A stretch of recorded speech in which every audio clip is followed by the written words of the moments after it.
The 2022 Italian presidential election is being held since 24 January 2022.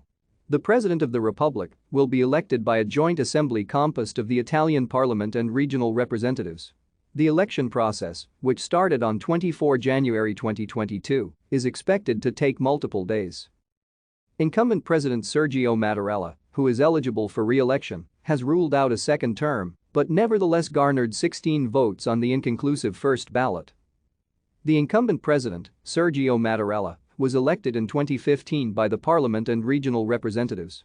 Mattarella was supported by then Prime Minister and Democratic Party leader Matteo Renzi. The result of the 2016 constitutional referendum led to Renzi's resignation and to the formation of the Gentiloni cabinet. In 2018, the general election resulted in a hung parliament and in the formation of the Conte I cabinet supported by a coalition between the Five Star Movement and Matteo Salvini's League.